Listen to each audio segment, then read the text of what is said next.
We are joined now by a good friend of ours.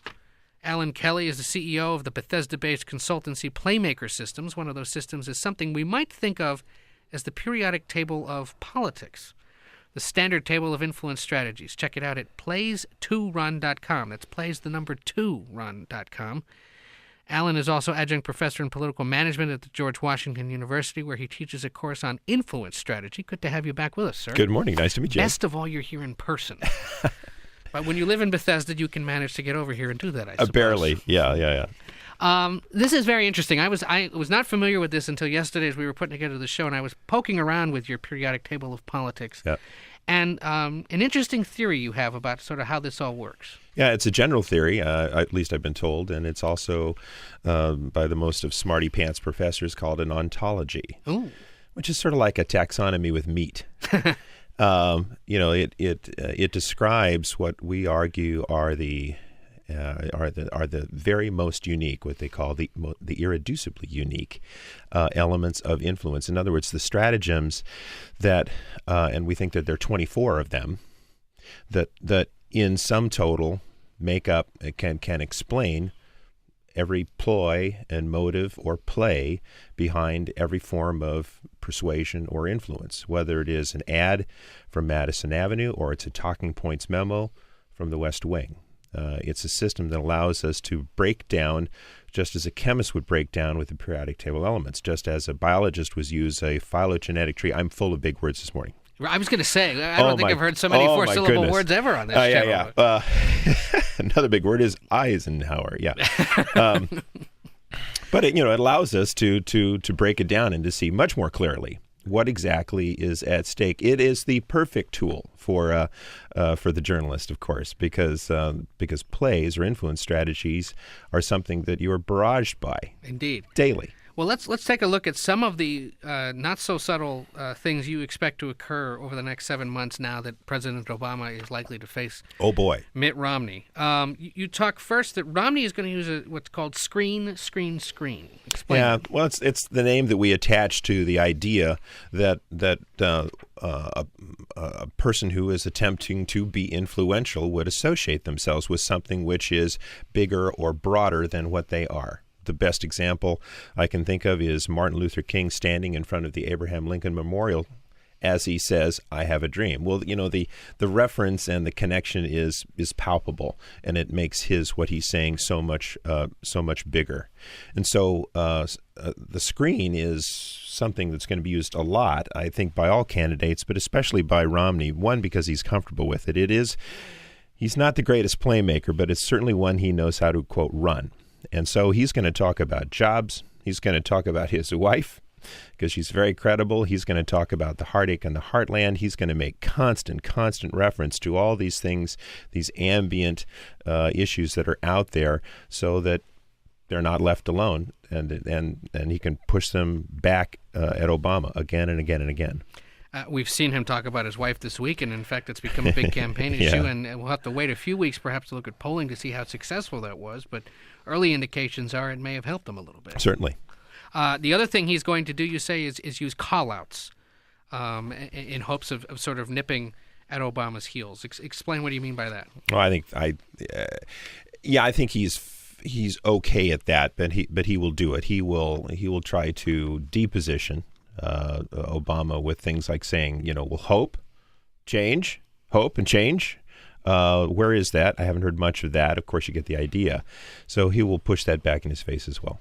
Obama, on the other hand, is going to, as you say here, mirror, mirror, mirror. He's going to constantly embarrass constantly embarrass Romney by bringing up things like his healthcare hypocrisy. The ad that they're running on their website that came out with just a couple of days ago, I think it's called "Things We've Learned About Mitt," right, or something along those lines, is a classic example of a mirror. In other words, you could use any word you want, but it's the word we use to reflect back evidence. It's the play of evidence that's sort of the inconvenient truth, if you will, to say you cannot ignore these particular points. And so they put together a very compelling, set of Mitt's most memorable gaffes, from Cadillacs to NASCARs, to make that very, very clear. And they'll keep running that at him. Those splice things, like I like to fire people. Some of my best friends are NASCAR owners. That's right. Things of that nature. That's right. The other thing he'll do is ping. Subtle reminders of what Obama inherited. Going back to the Bush administration, which remarkably is still blamed for so much of the economic woes that this country faces. Now, the 17-minute video that came out a few weeks ago was a real masterpiece of propaganda. Indeed. Now, you could argue, is that white, gray, or black propaganda? It's all propaganda, by the way, but it was a masterpiece. And there was a lot of pinging. Pinging is our way of talking about the light and subtle reference. The raising of the eyebrow. It must mean something. You're not quite sure what. But I would say that in that 17-minute video, one of the real findings here is that what he's really trying to get across is to say, psst, I didn't do it. I'm doing my best. Psst, W did it. Mm-hmm. And that still works, because Bush is still blamed for the economic collapse, to some extent, right. Even I think gas prices, all sorts of problems. Well, it doesn't work as a call-out. But it works as it works if you run a much more subtle play, like the playing maybe a trial balloon or something along those lines. The spectrum of the plays that we have laid out run from very low engagement to very, very high engagement. So you choose the play for the right process and the right opportunity. And it's just reminding people, gosh, you think I'm bad? I could be George W. Bush, and I'm not. That's right. And that may or may not work for him. Some interesting suggestions on plays that they will not run. Yeah. What will Mitt Romney not do? What will Mitt Romney not do? He does not have a feel for surrogates. Surrogates are talked about very, very popularly. In our system, there are three kinds. They're partners, they're proxies, and they're plants. Partners are co-equals. That's usually what you see. Proxies are bought and paid for. That's like a paid spokesperson. And plants are proxies and partners that you don't know about. But there are three kinds at least. At any rate, Romney has a real surrogacy problem. The surrogates that he does have and that he does use are generally not, they're credible to him, but they're not credible to others. And that's why you use surrogates. I would argue he's got people like Chris Christie and lately Paul Ryan, but they're really not perceived to be peas in his pod. Why not? I don't think that they. Each of them are they're more politician and less business. They're better packaged. They're better branded. Could it also be that viewers look at them and think, "Why isn't he running?" As opposed to, "Why is this guy running?" Yes, and I think that those people also are really not an awful lot like Mitt. And the problem is that the things that Mitt is, and I think that Obama will try to argue this, is he's not he's not a relatable guy. He is not the guy you have the beer with, as sort of, but certainly Chris Christie is, right. 2 or 3 or 4.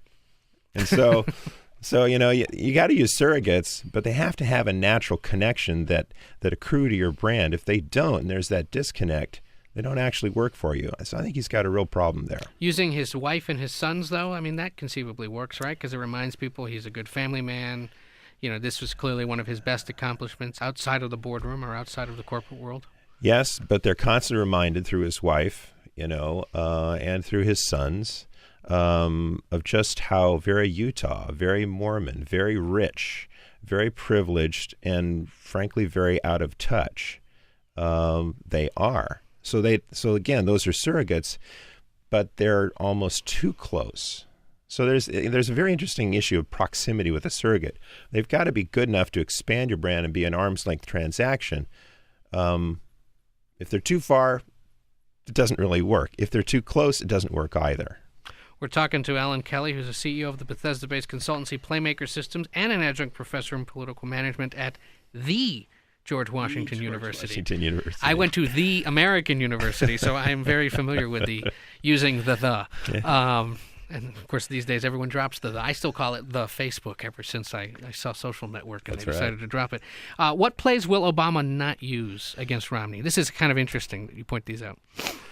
Well, that's a tougher one because Obama is so much broader, and he's so much more facile as what I would call a playmaker. He really runs the gamut. He can do very subtle pings. He can do very, very tough call-outs. He's the master of what we call the preempt. I don't think, though, that he's gonna do anything or run any pings or anything very subtle about faith, because the matters of his faith have been ostensibly so controversial. So, you got Muslim, you got Mormon. He's not going to go near that. So maybe that'll be refreshing for everybody.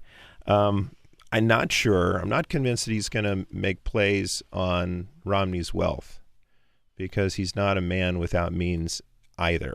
And I think everybody projects that after he leaves the White House, he will do very, very well. Yeah. So I don't think he'll go in those two directions. So that'll be a bit of a stalemate. And we did see this week him sort of lay down the marker in these interviews he gave yesterday, where he said, look, Romney and I will have plenty to talk about, but you leave our kids out of it, you leave our wives out of it, and focus on the policy differences. Yeah, good luck. I mean, well, there is that, but I think, if he's so clearly articulating, I will not go there, therefore I hope he doesn't go there, one can hope at least that it becomes more of a discussion of ideas and not so much about the personal, which we've seen in the past happen. Not necessarily always in a good way. So there are at least one or two plays they will use and abuse, you say. What would those be? Well, I think that we've talked about this before. And I think I heard you making reference to it earlier on in the early other hour with Dana Milbank. There's the label. We call it the label. It's the sticky, witty soundbite that gets sort of figuratively slapped onto somebody, which becomes rather difficult to remove. Labels are becoming, so hackneyed that I think that the electorate is becoming savvy to them. And you expect every congressman coming out of every vote or every major development to have some, cutism that they want to try to drive into the blogosphere, and I think that's becoming very old. So I think we're going to start to see them back off a little bit. I think we'll see a lot less in the next cycle, but we are getting wise to that. It's interesting. So basically the idea that those terms you see maybe on the cable news graphics or the ones you see on the banners hanging behind candidates, that we're getting to a point now where it may not be used anymore because voters are turned off to them. Well, and or get it now. Well, and you were speculating with your fellow journalists that, maybe journalists ought to begin to have some sort of code or standard whereby we mechanically back off, that we do not lunge at that lure. I mean, labels are great because they make a reporter's job, a writer's job, easy. They help to encapsulate the moment or the idea. But we fall victim to possibly espousing somebody's viewpoint. That's right. In so an that's imbalanced way. And I think that's one example, or maybe one proof point for why the label is going to start to fade in obscurity. It's going to be very, very popular for this cycle.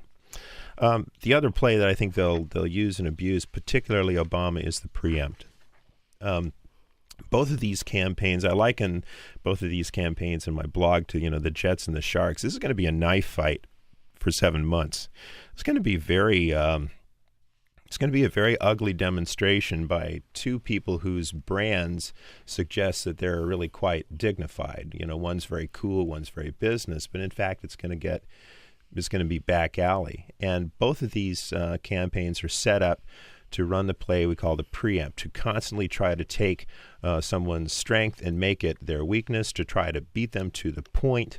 Again, we've seen Obama very, very good at this. I don't think that Romney is quite so good at it, but he wants to be. You could see that within hours of the failed missile launch in North Korea, he had his statement. So he's trying very, very hard to be very, very current, very, very fast. Well, they arguably did quite well this week, too, in responding to these comments about his wife, that, within 2 hours of, before America woke up the next morning and realized what had been said, and might not have even noticed it if the Romney campaign hadn't seized on it. Yes. They put Ann Romney on Twitter. Yes. They put her on Fox News the next morning. Yes. And they started tearing away at the president's largest strength, which is women voters. And one of the things you'll probably see from the Obama campaign are probably surrogates, partners, plants, or proxies, is something like Ann Romney for president. Right. To start chipping away at the doubts about his that's right. his ability to lead. Well, that's right. It's there fascinating. Plays everywhere. It's fascinating stuff, and we thank Alan Kelly for joining us. His blog about the strategies of campaign politics is Plays for the Presidency. Find it at plays2run.com, plays with the number 2run.com. He's the author of The Elements of Influence, and he tweets at Playmaker Alan. And so do you. I do. I tweeted you earlier. That's right. Playmaker Alan. much. Alan with one L. You bet. Thank you, sir, for joining us. Thank you. Nice to see you. You're listening to The Morning Briefing on POTUS.